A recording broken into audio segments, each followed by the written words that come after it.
Cut ini. Bagaimana kabar anak-anak hari ini?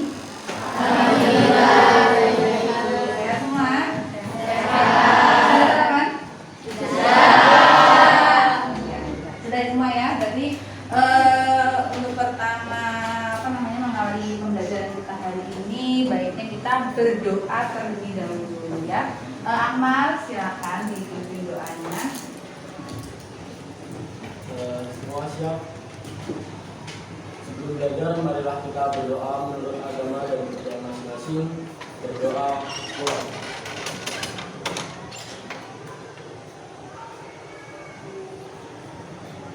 Berdoa selesai. Hari ini hadir semua? Ibu absen dulu ya. Oh, ada yang masih di luar ya. Agatha, Ajeng, Akmal, Amanda, Anggun, Anissa Dwi, Anissa Kusuma, Belva, Diva, Dini, Diska Titani, Dita, Farel, Fenika, Ferliseta, Hafiza, Hermalia Putri, Indah, Intan, Zahir, Medina, Melinda, Mufti, Najwa, Ketut Mas Angelika, Kartika, Viola, Putu Adarina, Putu Ayu Sandy, Alicia, Putu Agastia, oh iya, Putu Evita, Resti, Sabrina, Tia, Rahim Zafira. Benar ya, sudah hadir semua. Saya sudah. Nah, sebelum kita mulai pembelajaran, coba lihat dari atas sampai bawah, kira-kira sudah rapi atau belum. Kalau enggak, di bawah kolom meja ada sampah atau tidak. Kalau masih ada sampah, silakan dibuang di kotak sampah. Ada tidak? Tidak. Alhamdulillah sudah bersih semuanya. Baik. Jadi untuk hari ini ya, itu akan membacakan capaian pembelajaran yang harus kita selesaikan ya. Jadi untuk capaian pembelajarannya ini masih sama dengan minggu sebelumnya, yaitu tentang potensi konflik dan memberi solusi di tengah keragaman masyarakat. Nah, terus untuk tujuan pembelajarannya yaitu mendeskripsikan dan menganalisis terkait solusi dan sikap terhadap konflik di tengah keragaman masyarakat Indonesia ya. Nah, pada pertemuan sebelumnya kan kita sudah mengerjakan secara kelompok tentang tugas ya, tugas masing-masing kelompok, yaitu kalian diminta mencari dua buah contoh kasus yang sudah terjadi di Indonesia sesuai dengan jenis konfliknya ya. Makanya kalau nggak salah ada 5 kelompok ya kan. Jadi ada kelompok konflik agama, ada konflik rasial, ada konflik sosial, dan ada juga konflik politik, dan yang terakhir internasional. Oke, berarti sudah siap, sudah selesai semua? Sudah. Hari ini kita presentasi. Nah, untuk presentasi kali ini, jadi nanti waktu kelompok penyaji itu maju, jadi yang menilai itu bukan hanya itu saja, tapi kalian juga nanti ikut menilai. Nanti akan ibu bagikan untuk form penilaiannya ya. Nah, sebelum kita mulai pembelajaran, agar kita lebih semangat lagi ya dalam pembelajaran hari ini, kita nyanyi dulu lagu nasional ya. Yuk semuanya silakan berdiri dulu. Sudah siap? Siap. Baik, sudah siap.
Baik, silakan duduk kembali. Jadi dengan kita menyanyikan lagu Bangun Republik Muda, semoga semangat nasionalisme kita semakin membara ya. Nah, baik. Untuk selanjutnya ya, tadi seperti yang sudah Ibu jelaskan, jadi untuk hari ini kita presentasi ke kelompok ya. Nah, coba Ibu mau nanya untuk kesiapannya dulu ya. Kelompok 1 sudah siap? Siap. Kelompok 2 sudah siap? Siap. Kelompok 3 sudah siap? Siap. Kelompok 4? Siap. Kelompok 5? Siap. Ya, sudah siap semuanya ya. Nah, jadi sebelum kalian presentasi, nanti presentasinya urutannya dari kelompok 1, 2, 3, 4 dan 5. Jadi di sini nanti selain Ibu yang menilai, kalian juga ikut menilai. Jadi ini Ibu bagikan dulu lembar penilaian presentasinya, oke? Untuk kelompok 1,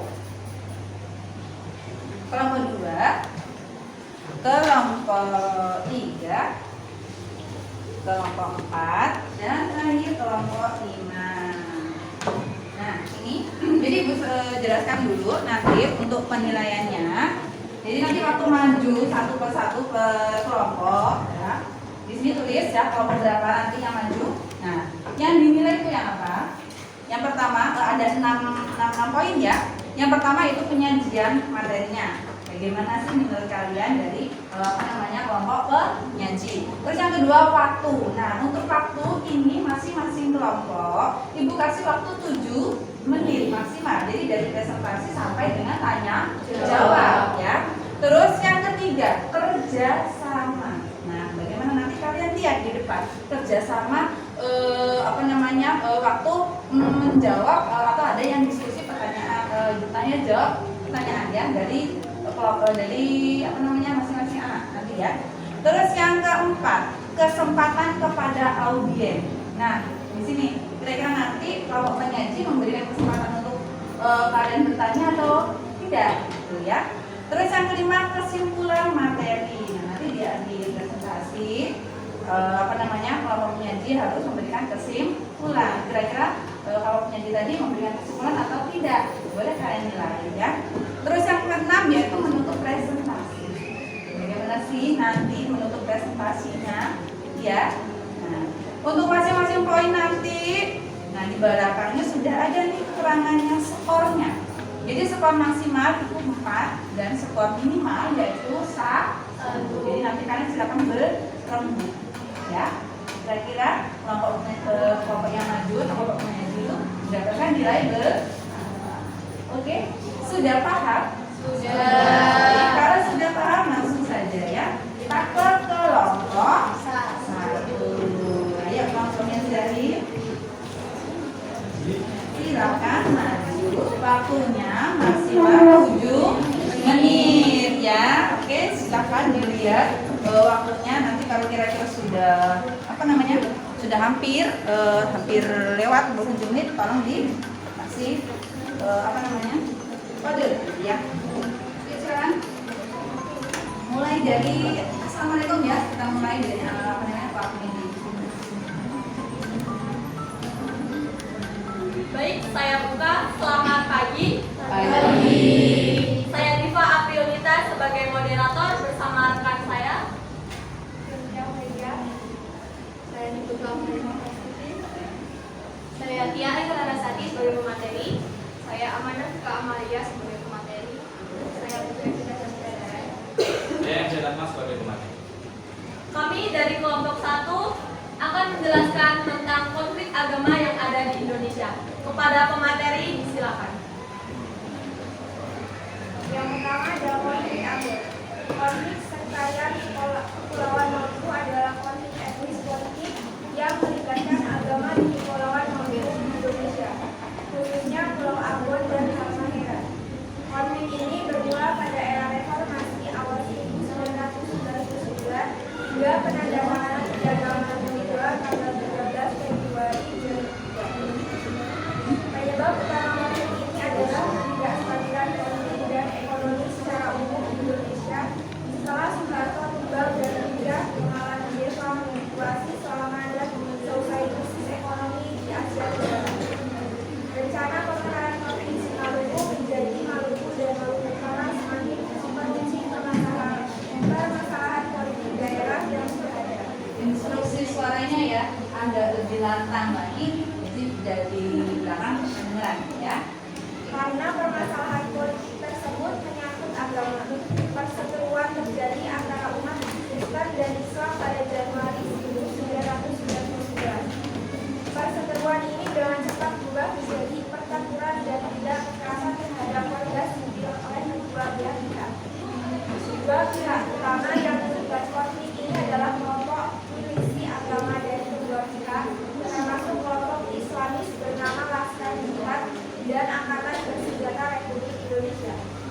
Lalu selanjutnya, Pemelakan yang dilakukan oleh kedua belah pihak yang beragama Muslim terhadap warga yang beragama Kristen ini semakin memanas dan terjadilah bentrokan antara kedua belah pihak itu sendiri dan menyebabkan 12 orang tewas serta yang lainnya luka-luka. Namun setelah konflik ini memanas, Gubernur Maluku yaitu Karel Arbetra lalu menyatakan bahwasannya situasi keamanan di Ambon sudah kondusif, yaitu dengan adanya perjanjian Malino II dan adanya mediasi dari pemerintah. Yang kedua ada konflik Poso. Konflik antar agama di Poso ini salah satu akibatnya dari permasalahan yang berkaitan dengan problematika historis yang menyangkut masalah penduduk asli Poso yang merasa dibatasi dengan keberadaan penduduk pendatang dari luar Poso. Dengan begitu, masyarakat pendatang yang dari luar Poso itu berhasil meraih kesuksesan di tanah Poso dan itu membuat para penduduk asli sana tidak terima. Ditambah, penduduk di sana mayoritasnya beragama Kristen, sedangkan para pendatang itu adalah beragama Islam. Para pendatang ini kebanyakan dari pedagang Bugis Muslim dan transmigran dari Jawa. Kemudian dari permasalahan dasar ini terus dikuak-kuak oleh para provokator.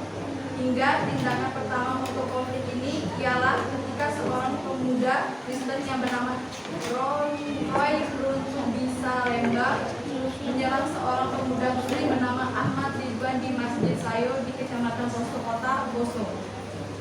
Pada tanggal 24 Desember 1998, tragedi tersebut pecah. Kerusuhan antara pemuda Islam versus Kristen tak bisa terelakkan.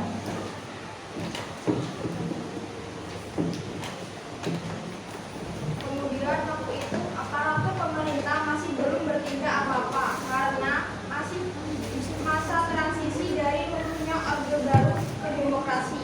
Kemudian masalah ini terselesaikan dengan perjanjian Malino yang dimediasi oleh Yusuf Kala di tanggal 20 Desember 2001. Salah satu upaya pemerintah dalam mengatasi konflik Poso adalah dengan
sikap kami terhadap konflik agama antara lain.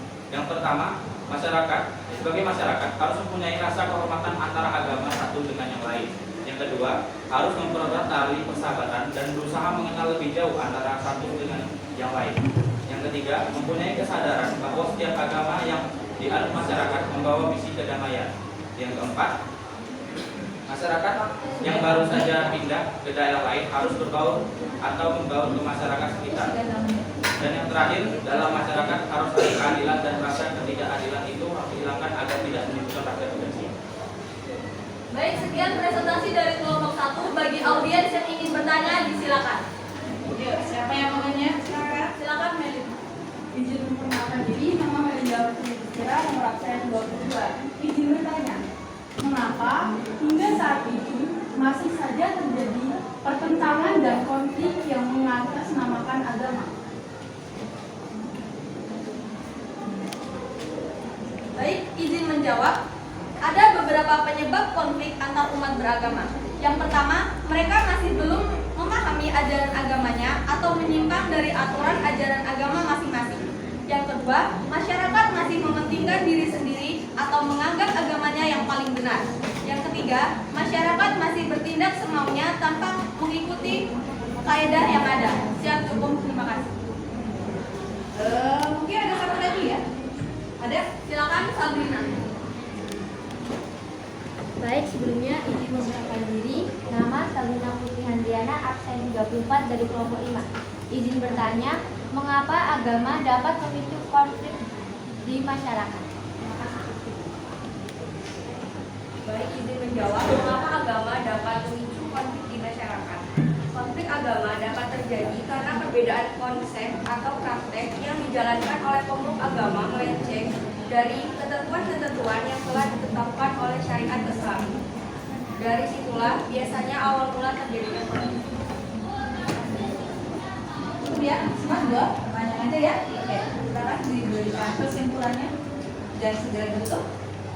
Baik, dari kesimpulan yang kami presentasikan yaitu mengenai konflik agama yang ada di Indonesia, yaitu kita sebagai masyarakat beragama yang tinggal di Indonesia, yaitu tentunya memiliki agama yang berbeda-beda, harus saling menghormati antara agama satu dan lainnya sehingga terjadinya sebuah persatuan dan kesatuan yang ada.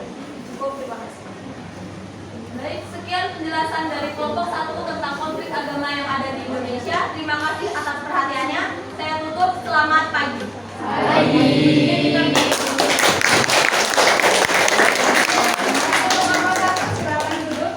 Lanjut ya, langsung ya, jangan lupa dimulai ya. Lanjut ke kelompok 2. Ayo, silakan kelompok konflik rasial ya.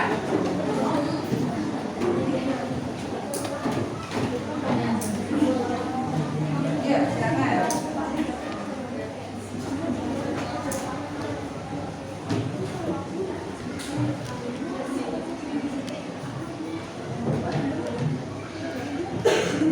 Gak ada yang menemenin ya. Ya, silakan Budi. Baik, Kak Yuka, Assalamualaikum warahmatullahi wabarakatuh. Waalaikumsalam warahmatullahi wabarakatuh. Selamat pagi. Kami dari kelompok 2 akan mempresentasikan hasil kerja kami mengenai konflik rasial yang meliputi contoh-contoh konflik, solusi, serta sikap kami terhadap konflik tersebut. Izin memperkenalkan diri, nama Mufti Maulana, absen 23, beserta rekan saya. Saya Amina Astria. Saya nama Putri Andani. Saya Zafira Kampak. Saya Madita sebagai pemateri. Saya Melinda Putri sebagai pemateri. Saya aku Tanto sebagai materi. Baik, materi akan disampaikan oleh presentator. Kepada materi atau presentator, gitu silakan. Konflik etnis Sampit dan Madura. Pada tahun 2001, sebenarnya titik permasalahan munculnya konflik tersebut belum bisa dipastikan. Namun, konflik ini menyebabkan banyak kerugian seperti harta benda, korban jiwa. Awal mula konflik ini disebabkan oleh insiden yang sebelumnya terjadi antara warga Dayak dan Madura. Sehingga pada puncak konflik terjadi perang antar ras, mengakibatkan banyak korban yang berjatuhan dari kedua etnis tersebut. Konflik ini memberikan dampak yang cukup besar. Contoh kasus yang kedua adalah konflik antara masyarakat Aceh dan Jawa. Sebenarnya saat itu masyarakat Aceh tidak menyukai suku pendatang seperti suku Jawa, seperti halnya Raja Majapahit yang pernah menyerang Aceh. Apalagi banyaknya pemimpin pemerintahan dari masyarakat. Pendatang suku Jawa membuat Aceh semakin tidak senang. Karena inilah saat itu terjadi konflik yang disebabkan rasa tidak terima dan tidak suka yang ditunjukkan oleh masyarakat Aceh. Hingga akhirnya Aceh dan Jawa mengakibatkan perpecahan. Solusi dalam mengatasi konflik di tengah keragaman masyarakat Indonesia. Yang pertama yaitu solusi yang bersifat preventif. 1. Menjalin persaudaraan kebangsaan dan memupuk rasa persatuan dan kesatuan dalam kehidupan bernegara. Yang kedua, berlaku adil dan menghilangkan sikap diskriminatif terhadap seluruh masyarakat. Yang ketiga, mengembangkan sikap toleransi terhadap semua pemeluk agama yang berbeda-beda. Yang kedua yaitu solusi yang bersifat represif. Yang pertama, menjatuhkan sanksi yang setimpal bagi pelaku kejahatan konflik rasial. Yang kedua, memberikan kesempatan untuk bertaubat bagi pelaku kejahatan konflik rasial. Yang ketiga yaitu solusi konflik rasial dengan cara persuasif. Yang pertama, mendamaikan masing-masing kelompok yang bertikai. Kedua, membangun dan membuka ruang komunikasi atau dialog antar budaya. Yang ketiga, mengajak masyarakat untuk menaati segala peraturan.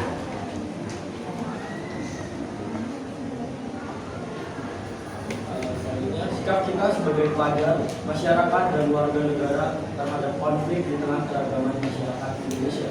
Yang pertama, membantu mengevakuasi warga, meningkatkan keamanan di sekitar tempat kejadian, dan mengadakan rehabilitasi mental. Yang kedua, menanamkan sikap toleransi, kerjasama, gotong royong, saling menghargai dan menghormati. Yang ketiga, melihat perbedaan dengan sudut pandang yang positif. Yang keempat, semangat memperkuat perdamaian. Baik, sekian pemaparan materi dari kami. Apakah ada yang dipertanyakan? Ya, siapa yang menanya? Silakan untuk diskusikan.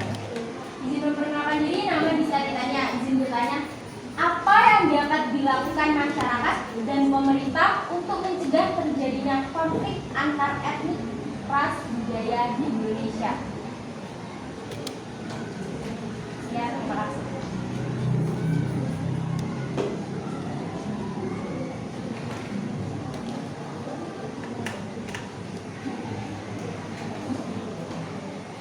Izin menjawab dari pertanyaan Rizka. Jawabannya adalah hal yang dapat dilakukan masyarakat dalam pemerintahan untuk mencegah terjadinya konflik yaitu dengan cara saling mempunyai rasa toleransi atau saling menghargai dan menghormati antara sesama. Hal ini akan membuat masyarakat rukun dan damai. Baik, apakah ada yang dipertanyakan kembali? Silakan.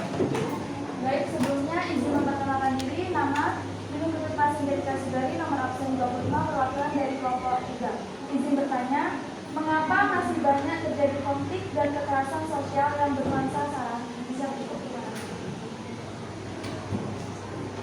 Baik, saya akan menjawab pertanyaan dari Angel. Mengapa masih banyak terjadi konflik dan kekerasan sosial yang bernuansa sara? Banyak sekali faktor yang menjadi penyebab munculnya tindakan konflik sara, yaitu pemahaman sempit para penganut paham yang menganggap paham yang dianut paling benar, kurangnya pemahaman atas kebebasan dalam beragama dan beribadah, mengedepankan paham radikalisme, kurangnya kesadaran masyarakat akan toleransi. Gimana? Angel? Cukup. Oke, berarti sudah. Silakan diberikan kesimpulannya dan segera ditutup. Baik, akan saya simpulkan bahwa di Indonesia ini banyak sekali ras yang ada, sehingga rentan terjadi konflik antar ras atau konflik rasial. Sehingga apabila terdapat konflik rasial, ada 3 solusi dari sudut pandang yang berbeda, yaitu secara preventif, represif, dan persuasif. Serta sikap kita juga penting terhadap konflik rasial tersebut. Sekian, terima kasih atas perhatiannya. Terima kasih. Wassalamualaikum warahmatullahi wabarakatuh. Waalaikumsalam warahmatullahi wabarakatuh. Beri tepuk tangan. Teman-teman juga jangan lupa dinilai dulu.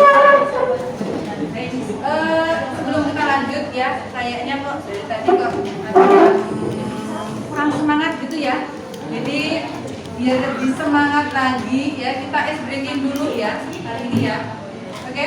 Tidak, silakan semuanya coba berdiri dulu. Ayo kita berdiri. Nah, jadi di sini ice breakingnya udah ada yang pernah dengar nggak ya? Marina, Marino, menari di atas menara. Ada yang pernah dengar? Atau ada yang sudah pernah memakainya? Atau ikut? Belum? Yaudah, jadi gini ya. Jadi nanti ibu akan memberikan aba-aba. Jadi gini, itu ada beberapa kata. Jadi kalau ibu bilang Marina, gini, ya, Marina ini, ya, menari, begini, ya, di atas seperti ini, menara seperti ini, ya. Coba kita coba dulu, ya. Marina menari di atas menara, di atas menara, Marina menari. Nah, kalau ada Marina, biasanya itu ada pasangannya, yaitu siapa? Marino. Oke, Marino ya. Nah, jadi kalau Marina tadi kan Marina gini, manis ya. Jadi kalau Marijo, gini. Nah, Marino berarti gini ya. Cowok lah ya, gini ya. Coba kita coba dulu ya. Yuk, Marino menari di atas menara, di atas menara, Marino menari. Nah, gitu ya. Nah, jadi ibu cuma ngucapin aja, tapi nanti kalian yang gerak. Jadi nanti semakin lama durasinya akan semakin lebih cepat. Siapa ada yang salah gerakannya boleh maju ke depan, nanti dapat hadiah. Kalau yang salah cuma dapat hadiah ya. Oke, nanti ya. Gimana? Sudah siap? Siap. Kalau sudah siap, yuk. 1, 2, 3. Marina menari di atas menara. Menari. belum udah salah. Ya, oke, ini pemanasan dulu ya. Ini udah baru pemanasan, udah ada yang salah ini. Nah, coba konsentrasi lagi ya. Dengerin ucapan ibu ya. Oke. 1, 2, 3. Marina menari di atas menari.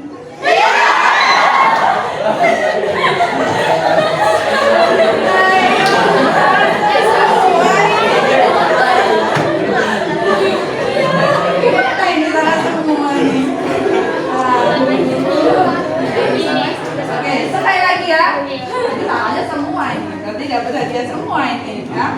Oke, ulangi lagi. Belum ibu udah ngasih apa namanya jebakan ya. Oke, ulangi lagi. Marino menari di atas menara, di atas menara, Marino menari, Marina di atas menara menari, Marino menari di atas Marina.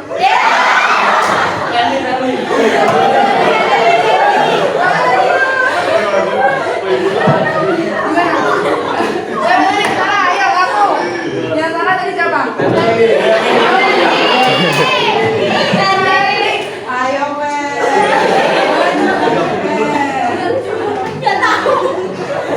jadi hadiahnya dia sendirian, dia harus meraktekin tadi ya. Ikutin ya ucapan ibu ya. Oke, siap kan? Konsentrasi dengerin ucapan ibu ya. Oke, 1, 2, 3. Marina di atas menara, di atas menara, Marino menari, Marino di atas menara, Marino di atas menari. Oke, cukup ya? Iya. Udah mulai semangat lagi kan? Ya. Udah, oke, silakan duduk dulu. Oke, terima kasih ya. Baik, gimana? Udah semangat ya?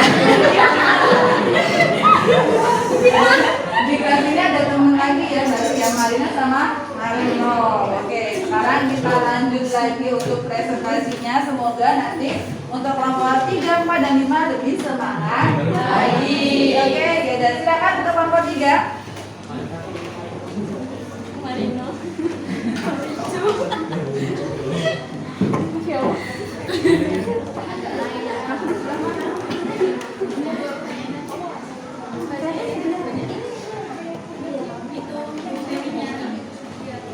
Ayo dilihat waktunya.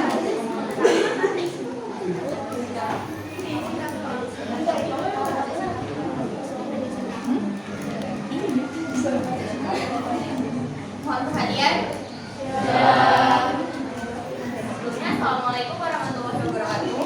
Waalaikumsalam warahmatullahi wabarakatuh. Selamat pagi. Pagi.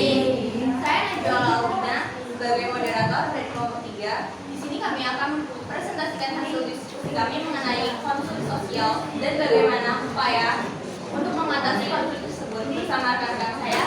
Saya Petra Besar sebagai konsulen. Saya di moderator kelompok Inggris sebagai pemateri. Saya Fadi Sotewirawan sebagai pemateri. Saya Hafizah Zahra Lesmana sebagai pemateri.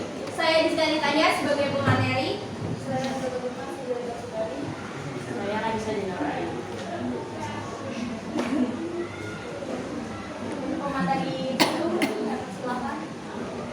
Baik, saya akan membacakan tentang kasus yang pertama, yaitu mengenai pemberontakan PKI Madiun pada tahun 1945. Pemberontakan PKI Madiun terjadi pada 18 September 1948. PKI melakukan pemberontakan terhadap pemerintahan Indonesia yang saat itu dipimpin oleh Presiden Soekarno.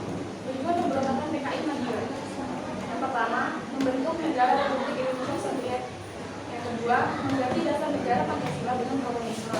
Yang ketiga, mengajak petani dan buruh untuk melakukan pemberontakan. Lalu, ada latar belakang pemberontakan PKI Madiun, yaitu jatuhnya kabinet Amir Syarifuddin akibat ditandatanganinya perjanjian Seinfeld yang sangat merugikan Republik Indonesia. Lalu ada kedekatan Amir Syarifuddin dengan tokoh PKI Musuh dan bercita-cita menyebarkan ajaran komunisme di Indonesia. Dan ada propaganda kekecewaan terhadap Saatnya jam 8 dimulai. jadi kabinet akan terlibat programnya untuk mengembalikan It's time to begin the fourth lesson. akan biaya. Tokoh Madiun yang menjadi korban PKI.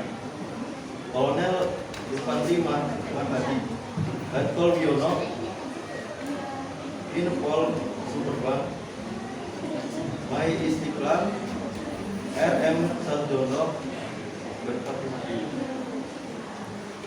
Solusi: Presiden memberikan pilihan kepada rakyat untuk ikut PKI atau Soekarno-Hatta. Lakukan operasi militer untuk merebut kota Madiun dan operasi pembersihan.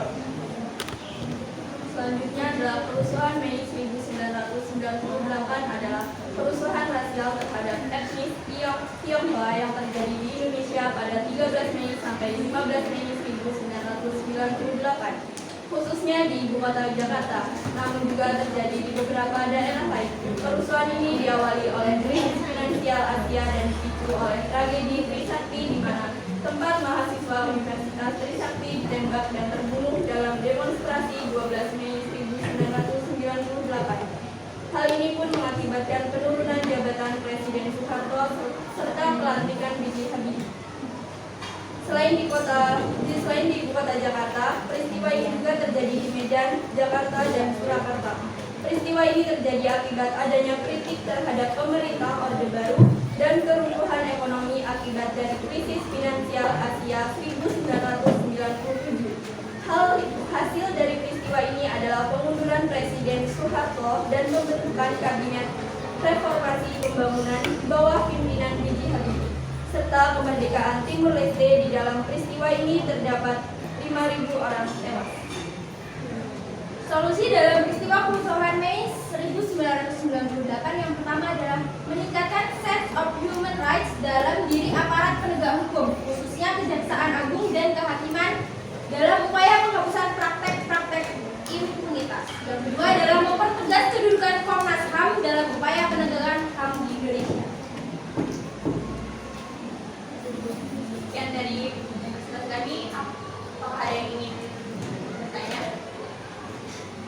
Ya, silakan yang namanya. Selamat kenalkan diri, nama Amin Asria, absen 5. Bertanya, mengapa konflik dalam sebuah kelompok sosial mampu mengubah kepribadian seseorang itu? Izin menjawab pertanyaan dari Anggun. Ya, satu lagi, siapa mau nanya?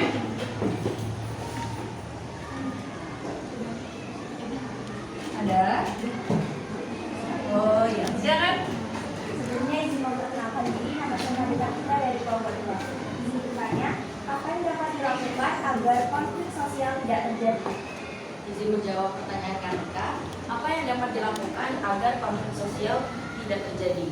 Upaya yang dapat dilakukan agar konflik sosial tidak terjadi yaitu yang pertama, memelihara kondisi damai dalam masyarakat.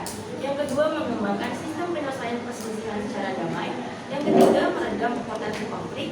Yang keempat, membangun sistem peringatan dini. Dan yang kelima, menghargai pendamaian dan kebebasan orang lain. Bagaimana Safira? Sudah cukup ya? Jadi silakan diberikan kesimpulannya dan tips. Jadi kesimpulan dari konflik sosial adalah suatu proses sosial yang terjadi baik antara individu atau kelompok yang terjadi dalam masyarakat yang berusaha untuk mempertajam perbedaan yang ada sehingga usaha tersebut dapat mengakibatkan pertikaian, pertentangan dan kebebasan. Silakan gitu. Yang dari presentasi kami hari ini, Saya tutup dengan Assalamualaikum warahmatullahi wabarakatuh. Waalaikumsalam warahmatullahi wabarakatuh. Terima kasih untuk kelompok 3. Selanjutnya kelompok 4. Ya, silakan maju ke depan.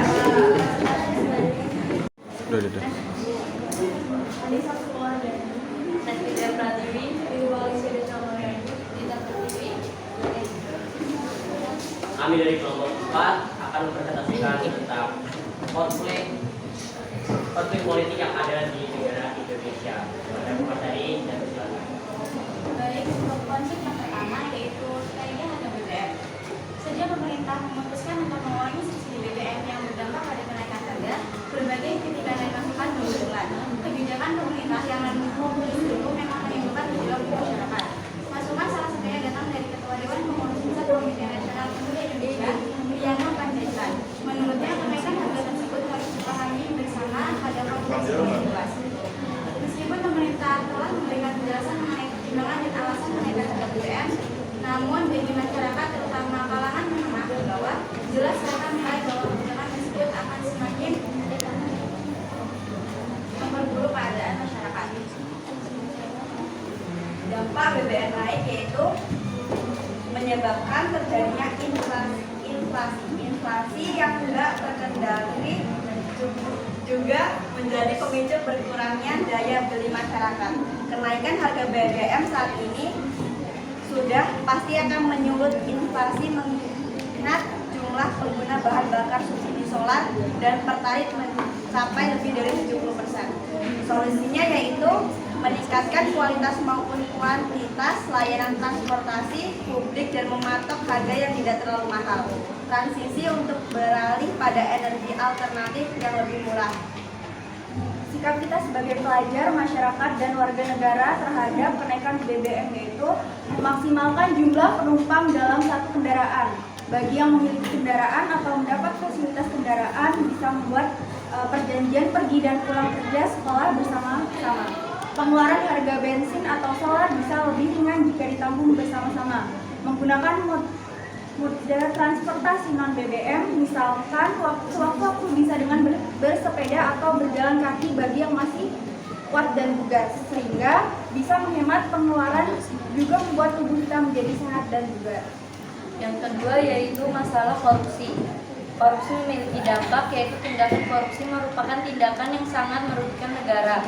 Korupsi mengakibatkan melambatnya pertumbuhan ekonomi negara, menurunnya investasi, meningkatkan kemiskinan, serta meningkatkan ketimpangan pendapatan. Korupsi juga dapat menurunkan tingkat kebahagiaan masyarakat di suatu negara. Solusi korupsi yang pertama itu membangun kode etik di sektor seperti parpol, organisasi profesi, dan asosiasi bisnis. Yang kedua, meneliti sebab-sebab perbuatan korupsi secara berkelanjutan. Yang ketiga, penyempurnaan manajemen sumber daya manusia dan peningkatan kesejahteraan pegawai negeri. Yang keempat, pengharusan pembuatan perencanaan strategik dan laporan akuntabilitas kinerja bagi instansi pemerintah. Yang kelima, peningkatan kualitas penerapan sistem pengendalian manajemen. Yang keenam, penyempurnaan manajemen barang kekayaan milik negara.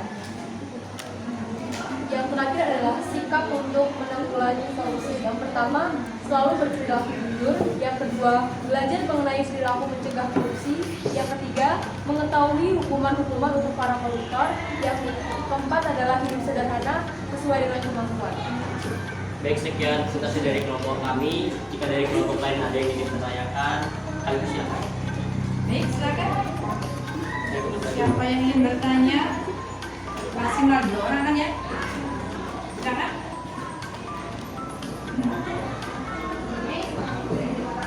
Memperkenalkan diri, nama dan juga alamatnya dari absen 24 dan 23. Pertanyaannya, bagaimana korupsi dapat mempengaruhi kehidupan masyarakat?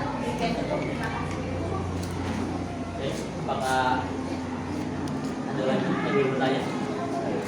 Langsung dijawab atau ditampung dulu? Oh, langsung jawab. Oke, silakan. Pertanyaannya adalah bagaimana korupsi bisa mempengaruhi kehidupan masyarakat? Jawabannya adalah tindakan korupsi merupakan tindakan yang sangat merugikan negara.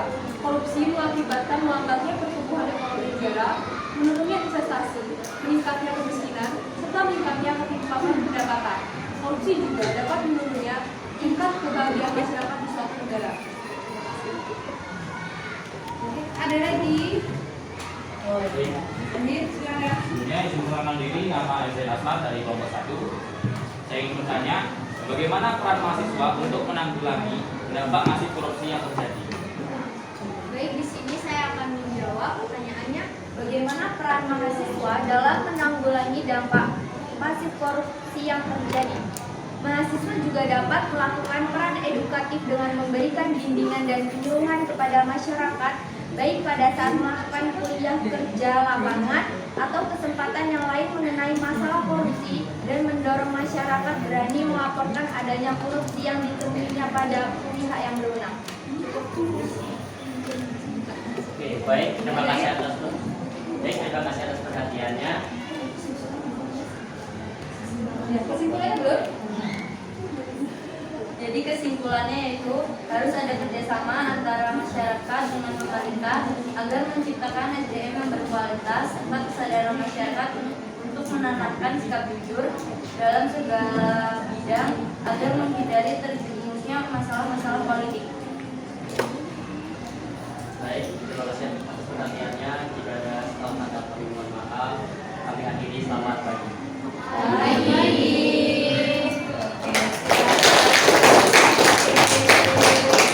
Baik, sekarang kelompok terakhir, silakan kelompoknya Farel maju ke depan. Ya.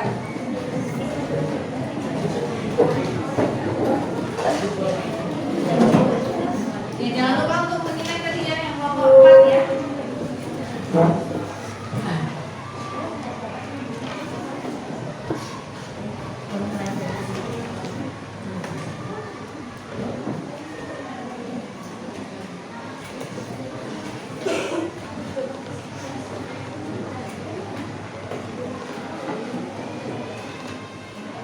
Assalamualaikum warahmatullahi wabarakatuh.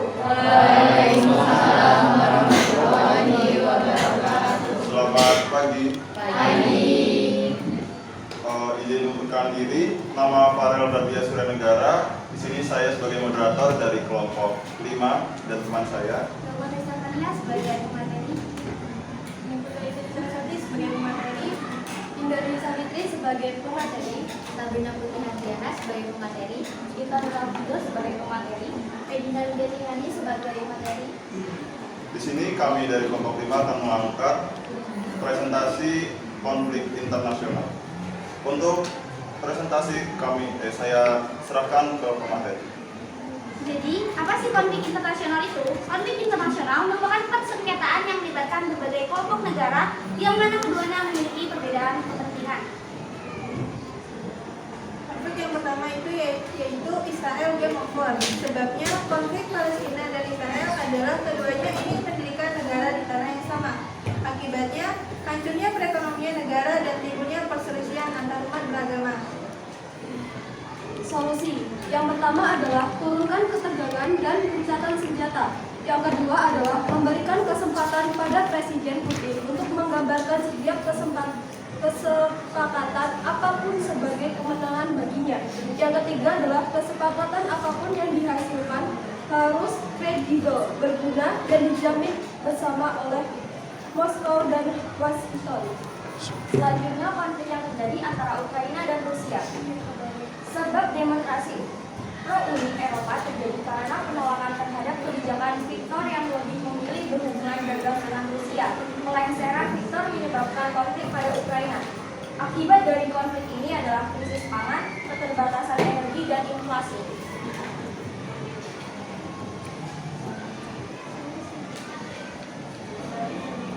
Solusi untuk contoh kasus yang kedua yaitu Ukraina dan Rusia.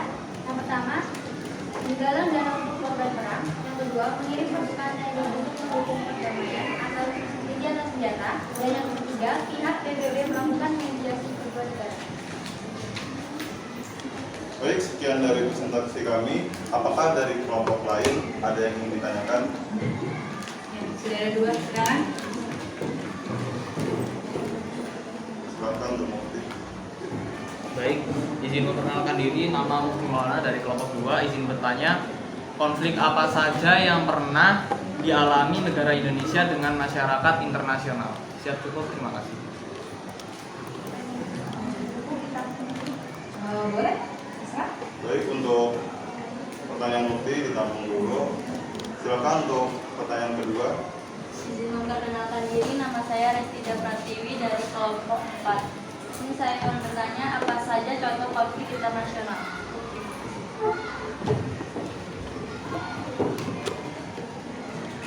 Baik, beri kami untuk menjawab.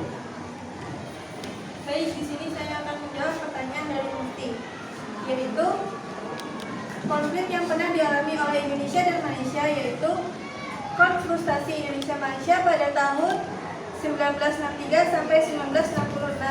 Yang kedua, perebutan Pulau Sipandan dan Ligitan tahun 2002, sengketa Blok A Barat tahun 2005, kasus TKI dan pelanggaran daerah perairan, dan yang terakhir adalah masalah TKI pada tahun 2014.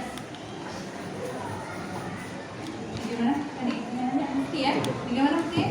Cukup? Oke. Pertanyaan selanjutnya, silakan. Izin menjawab pertanyaan dari Desi. Apa saja contoh konflik internasional? Yaitu ada Ukraina dan Rusia, Afghanistan, Amerika Serikat dan China, Yaman, Israel, Palestina, Haiti, Tiongkok, India, Kyrgyzstan, dan Tajikistan. Gimana? Cukup? Oke. Baik, silakan lanjut. Ini adalah sikap kita sebagai pelajar, masyarakat, dan warga negara terhadap konflik di tengah konflik Palestina dan Israel, yaitu menggalakkan dana untuk korban perang. Yang kedua adalah mendoakan pasukan-pasukan yang telah gugur. Yang ketiga adalah memberikan bantuan berupa makanan, pakaian ke negara tersebut. Dan di konflik Ukraina dan Rusia pun sama, yaitu menggalakkan dana untuk korban perang. Yang kedua adalah mendoakan pasukan-pasukan yang telah gugur. Dan yang ketiga adalah memberikan bantuan berupa makanan, pakaian ke negara tersebut. Terima kasih. Baik, presentasi dari kami sudah selesai. Kesimpulannya, konflik internasional disebabkan oleh konflik antar negara yang memiliki kepentingan masing-masing. Solusi dan hal yang dapat mencegah konflik internasional dapat diwujudkan melalui peraturan atau hukum yang semakin runcing namun tetap logis dari PBB atau sumber hukum dunia, melalui kesepakatan lalu pencegahan konflik internasional dari masing-masing negara dapat berupa membangun hubungan dan relasi yang baik dengan negara-negara lain. Kerjasama dan kebenaran negara pun dapat menjadi hal yang mempengaruhi upaya pencegahan konflik internasional. Baik, baik, cukup dari kelompok 5. Sekian presentasi dari kami akhiri. Wassalamualaikum warahmatullahi wabarakatuh. Waalaikumsalam warahmatullahi wabarakatuh. Terima kasih ya untuk presentasinya. Berarti sudah semua ya, dari nomor 1 sampai nomor 5 sudah selesai presentasi semua. Ya sudah.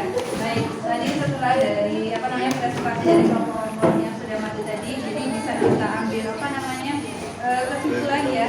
Jadi konflik-konflik yang ada di negara kita itu ternyata banyak sekali ya, dari konflik agama, rasial, politik, sosial dan sebagainya, dan internasional, dan juga ya ada juga yang konflik yang sudah selesai, ada juga yang sampai saat ini masih belum selesai. Contohnya konflik Papua sampai sekarang sudah selesai atau belum? Belum. Iya, itu menjadi PR bagi kita semua.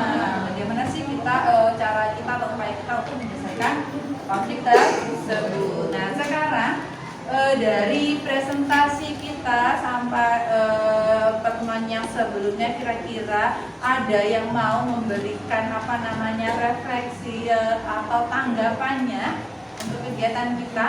Ayo, ada? Ada atau enggak? Ya. Ya, boleh berdiri biar terdengar nanti suaranya. Jadi sebelumnya izin memperkenalkan diri, nama saya Tia Aylarasati, nomor absen 35. Jadi untuk kesimpulan pada pagi ini yaitu sebelumnya kami sebagai siswa-siswi belum tahu tentang apa saja konflik yang ada di sebuah negara. Ternyata setelah mencapai pembelajaran pada hari ini dengan CP, solusi dan sikap terhadap konflik dalam keberagaman, ternyata banyak sekali konflik yang ada seperti konflik agama, politik, sosial, serta internasional yang melibatkan berbagai negara yang besar. Cukup? Oke, terima kasih untuk dia. Ada lagi? Ya, Pak Rel, silakan. Baik, pendapat saya untuk pembelajaran kali ini, karena pembelajaran ini kita para siswa dapat mengetahui konflik dan solusi-solusinya. Juga konflik itu sebuah hal yang wajar, konflik-konflik kecil terjadi antara perbedaan, tapi cara menyikapi dan toleransi kita bagaimana mengubah konflik-konflik itu agar tidak menimbulkan konflik yang lebih besar. Namun konflik-konflik tersebut dapat diselesaikan dan membuat kita semakin lebih erat lagi. Terima kasih ya untuk Karen dan untuk Tiana juga. Baik ya. Jadi itulah tadi ya, apa sih yang bisa kita dapatkan dari pembelajaran hari ini dan sebelumnya. Nah, jadi sebelum Ibu tutup nih ya, jadi sudah Ibu siapkan link Google Form ya, sudah Ibu kirim di WA grup kalian. Silahkan kalian kerjakan, ada 5 soal ya, 5 soal esai. Silakan kalian kerjakan, Ibu beri waktu 5 menit ya. Oke, silakan dikerjakan. Kita kerjasama ya, kerjakan sendiri ya.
Bagaimana? Sudah selesai? Waktu sudah habis 5 menit? Oke, sudah ya. Jadi nanti untuk hasilnya bisa Ibu lihat ya nanti di Google-nya. Oke.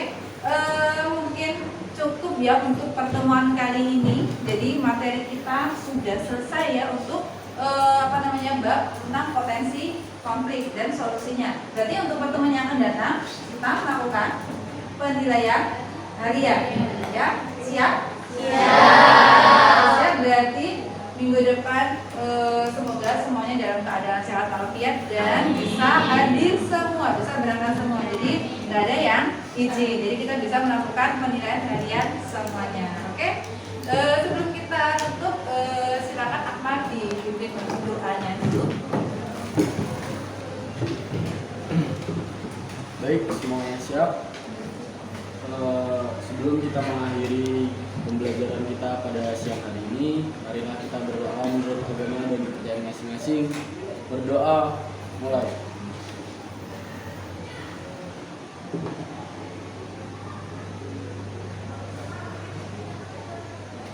Berdoa selesai.